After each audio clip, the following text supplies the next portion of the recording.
ఇలా హామీలు ఇచ్చి ఎగ్గొట్టి వాళ్ళ మీదకి శిక్షలు ఏమి ఉండవు.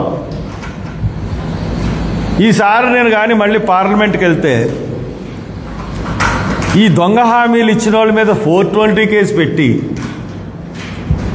రాష్ట్ర ప్రభుత్వాలని బర్తరఫ్ చేసి జైల్లో పెట్టించే బిల్లుకి ప్రైవేట్ బిల్లన్నా తీసుకొచ్చి పెడతారు. ఏంటండి, ఎలక్షన్ ముందు మేము అది చేస్తాం ఇది చేస్తామని నెగ్గడమా? ఎలక్షన్లు అయిపోయిన తర్వాత మా దగ్గర ఈ లేవు మాట్లాడితే గత ప్రభుత్వం సిగ్గుండాలి. గత ప్రభుత్వంలోనే కదా మీరు ఇచ్చారు ఈ హామీలు, మళ్ళీ గత ప్రభుత్వం చేసిందని ఎందుకంటారు? సిగ్గుండాలి.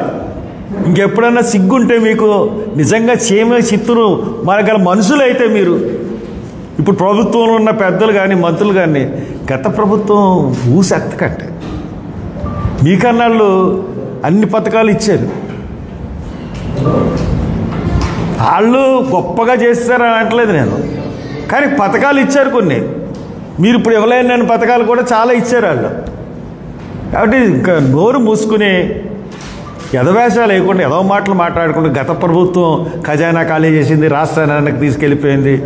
మీరు యాంకర్లు ఉన్నారు, మీరు యాజమాన్యం ఇచ్చిన దానికన్నా ఎక్కువ మాట్లాడేస్తున్నారు. మీరు ఎలా మాట్లాడుతున్నారంటే బాబోయ్ మీరే ఇంకా TV5కి అధినేతని నేనే, ABNకి అధినేతని నేనే, నాకును జగన్మోహన్ రెడ్డికే మీ సంగతి మీ జీతాలు తీసుకుని మీ పని మీరు చేయండి. వచ్చిన ఎవడన్నా ఎగెనిస్ట్గా మాట్లాడితే అది మీద నిప్పులు కక్కినట్టు లేచిపోతున్నారు. ఎవడన్నా నిజం మాట్లాడుతుంటే ఏంటి మీరు ఈ మానేయండి. పత్రికా నేళ్ళకి చెప్తా ఉన్నాను. ఎందువల్లంటే మిమ్మల్ని కేర్ చేసే పరిస్థితి ఇప్పుడు ఎవడో లేడు. రాజకీయ నాయకులు, సోషల్ మీడియా వచ్చింది.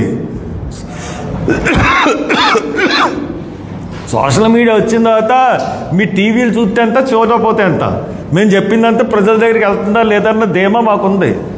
మీరు టీవీల దగ్గర కూర్చొని సొల్లు కబుర్లు మానేసి గత ప్రభుత్వంలో జరిగింది అనుకుంటారు. ఏం చేశారు మీరు?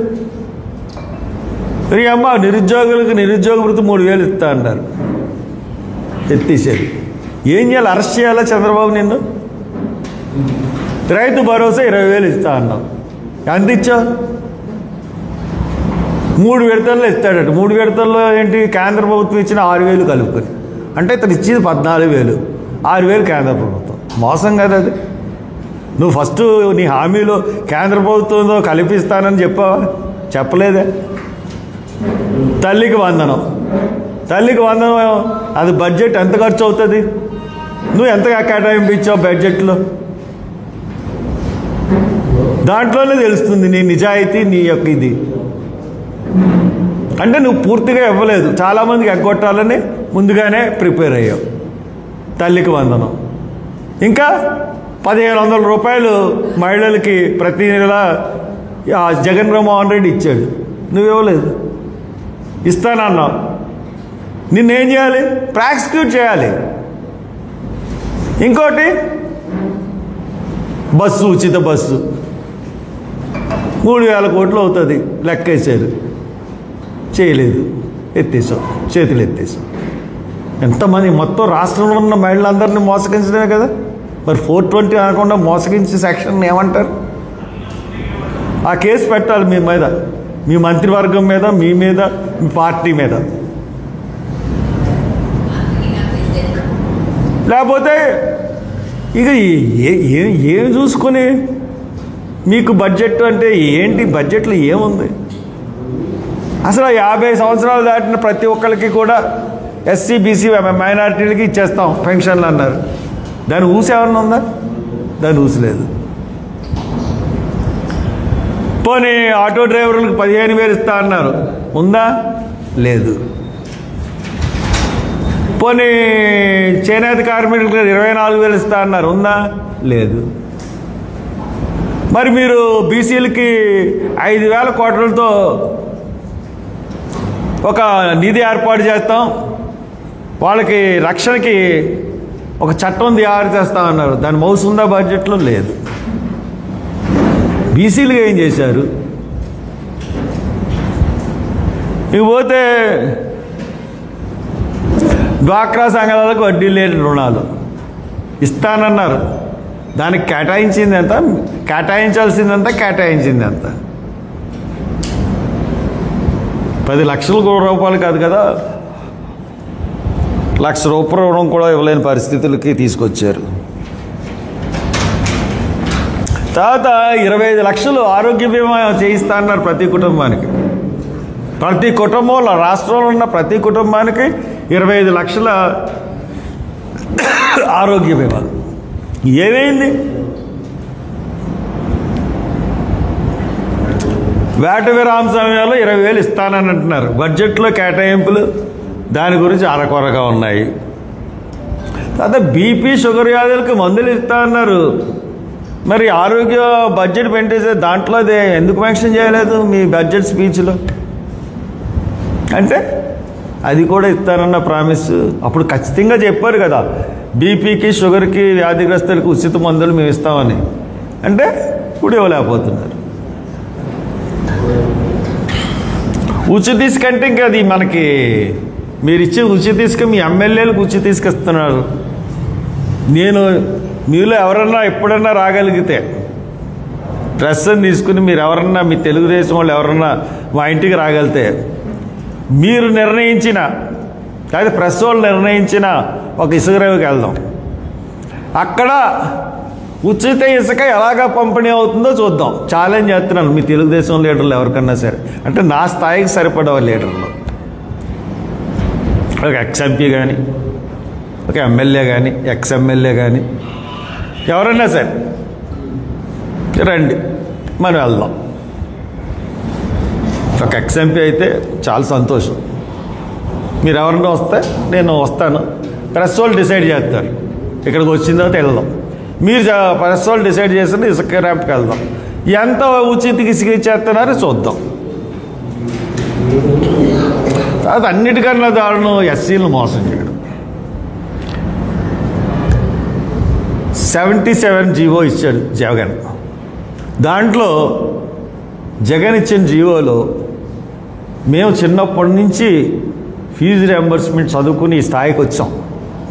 ఈ రోజున ఇక్కడ కూర్చుని నేను ఎంఎస్సీ చదువుకుని ఇక్కడ కూర్చున్నానంటే ఫీజు రియంబర్స్మెంట్. అప్పుడు స్కాలర్షిప్స్ అనేవాళ్ళం మేము. ఆ పథకాన్ని జగన్ తీశాడు కాబట్టి జగన్కి ఓటేద్దని చెప్పాం మేము. కానీ మీరు ఆ పథకం ఇస్తానని చెప్పి మోసం చేశారు. ఫీజు రియంబర్స్మెంట్ గురించి ఒక్క మాట కూడా మీరు మాట్లాడలేదు.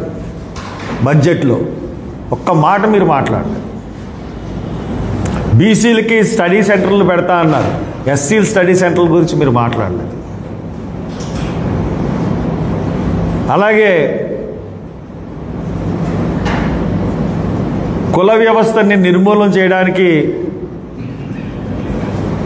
కులరహితం చేయడానికి ఇంటర్ కాస్ట్ మ్యారేజ్ చేసుకుంటే ప్రోత్సాహం ఇస్తారు.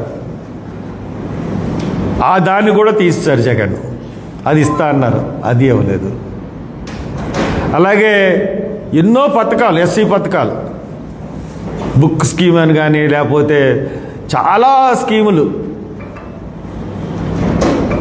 మెయిన్ స్కీములు అన్నీ కూడా ల్యాండ్ పథకం, ల్యాండ్ కొనుగోలు పథకం కానించి 25 స్కీములు మీరు తీసేశారు, ఎస్సీ స్కీమ్స్ అన్నీ కూడా. తర్వాత ఫీజు రియంబర్స్మెంట్ కాకుండా స్కాలర్స్కి, ఎస్సీ స్కాలర్స్కి, బీసీ స్కాలర్స్కి వాళ్ళకి స్టైఫండ్ ఇచ్చి ఉచిత ఫ్రీ మీల్స్ పెట్టి సదుపాయం ఉండేది హాస్టల్స్లో, యూనివర్సిటీ హాస్టల్స్లో. జగన్ తీసేశాడు. మీరు ఇస్తా అన్నారు, మళ్ళీ మీరు మోసం చేశారు. అలాగే స్టడీ సర్కిల్ అని, ఏపీ స్టడీ సర్కిల్ అంటే ఫేమస్, దాంట్లోంచి ఎంతోమంది ఐఏఎస్లు వచ్చారు.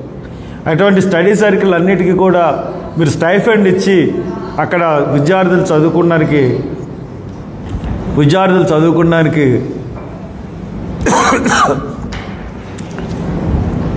మెస్ ఛార్జీలు ఫ్రీగా ఇచ్చేవారు. అది కూడా తీస్తారు జగన్. అది ఇస్తా అన్నారు, అది మోసం చేశారు. ఇంకా ఇలాగ మనం చూసుకుంటే ఏ పథకం కూడా మీరు ఇచ్చింది ఏమీ లేదు. జాబ్ క్యాలెండర్ అన్నారు, జాబు లేదు, క్యాలెండర్ లేదు. మొన్నేమో గవర్నర్ ప్రసంగంలో 6,50,000 కోట్లు వచ్చేసి 4 లక్షల మందికి ఉద్యోగం ఇచ్చేసామన్నారు. అది లేదు. ఇలాగా ఎక్కడ చూసుకున్న అబద్ధాలు, అన్యాయం, మోసం, అక్రమాలు తప్పితే మీరు చేసింది ఏంటి? మీరు చేస్తున్నది ఇప్పుడు ఏంటంటే పోసాని కృష్ణమురళి అరెస్టు, దీని గురించి మీ టీవీలో చర్చలు, గంటలు చర్చలు. లేకపోతే రామ్ గోపాల్ వర్మ అరెస్ట్, అతనికి నోటీసులు. లేకపోతే తెలుగుదేశం ఆఫీసుని తగలెట్టాడని వల్లభనేని వంశీ. ఇప్పుడు అది ఇంటర్నేషనల్ కేసులు అయ్యాయి. సిగ్గుందా? సోషల్ మీడియాలో మాట్లాడిన మాటలని మనం పబ్లిక్లో ఉన్నాం. చంద్రబాబు గారు, మీరు కానీ, నేను కానీ, లేదా పవన్ కళ్యాణ్ కానీ, జగన్ కానీ, ప్రతి వాళ్ళు షర్మిల మీద ఎన్ని మాటలన్నారు అమ్మాయిని. అలాగే ప్రతి వాళ్ళు మన పబ్లిక్లో ఉన్నాం, పబ్లిక్ మాట్లాడతారు మన గురించి. అంత తట్టుకోలేని వాళ్ళు రాజకీయాలు వదిలేసి ఇంట్లో కూర్చోండి వెళ్ళి. జడ్జిలు అన్నారు, జడ్జిలు అన్న దాని గురించి మీరు ఏమైనా మాట్లాడారా? ఒక కేసు పెట్టారా జడ్జిల గురించి? వల్లభనేని వంశీ తెలుగుదేశం ఆఫీసులు తగలెట్టాడు, అది పెద్ద ఇంటర్నేషనల్ కేసు, పెద్ద స్కామ్. అది మీరు స్కామ్ చేశారు అని ఆరోపించారు, మిమ్మల్ని లోన్ వేశారు. చంద్రబాబుని స్కామ్ చేశారో లేదో అన్నది కోర్టు తేలాలి. మీకు బెయిల్ వచ్చింది, అప్పటికి బీజేపీ దయ వల్ల, బీజేపీ గురించే లోన్కి వెళ్ళారు, బీజేపీ దయ వల్లే లోన్ వచ్చింది. ఇంకపోతే చాలామంది కేసులు మనం చూసుకుంటే ఇది వాక్ స్వాతంత్రం అండి. రాజ్యాంగం ఇచ్చింది వాక్ స్వాతంత్రం. వాక్ స్వాతంత్రాన్ని దుర్వినియోగం చేయొచ్చు అంటే దుర్వినియోగం చేయకూడదు. అలాగని చెప్పి మీకు ఇచ్చిన చట్టాలని కూడా దుర్వినియోగం చేయకూడదు. ఏంటి ఇంట్లోకి వెళ్ళి మాట్లాడినందుకే తట్టుకోలేక మీరు ఇష్టానుసారంగా అరెస్టులు చేసేసి ఇంటిల్లి పాదిని బాధ పెట్టేసి మీ ఛానల్లో అదేదో పెద్ద గొప్ప న్యూస్ అన్నట్టు టీఆర్పీ రేట్లు పెంచుకోవడానికి మీ ఛానల్స్, మీరు ఏంటిది? సిగ్గనేది వేయట్లేదా మీకు? ఇలా చేస్తున్నాను నేను. లేకపోతే జత్వానీ కేసు, ఆ పోలీసులు, ఇది తప్పితే మీకు కేసులు తప్పితే మీరేమన్నారు? నేను ఎట్టి పరిస్థితుల్లోనూ ప్రభుత్వంలోకి వచ్చిన తర్వాత కక్షపూరితమైన చర్యలు చేపట్టను. కక్షపూరితమైన చర్యలు చేపట్టనన్న మనిషి అసలు మొత్తం ఎక్కిన నుంచి కక్షపూరితంగానే వ్యవహరిస్తున్నారు. మీరు జైల్లోకి వెళ్తే మేము రాలేదా? మేము మీకు పార్టీ కాదు, మీకు ఎప్పుడు సపోర్ట్ చేయలేదు. మీరు జైల్లో ఉంటే మీ దగ్గరికి వచ్చాం, మీకు సపోర్ట్ చేసాం. ఎందుకు?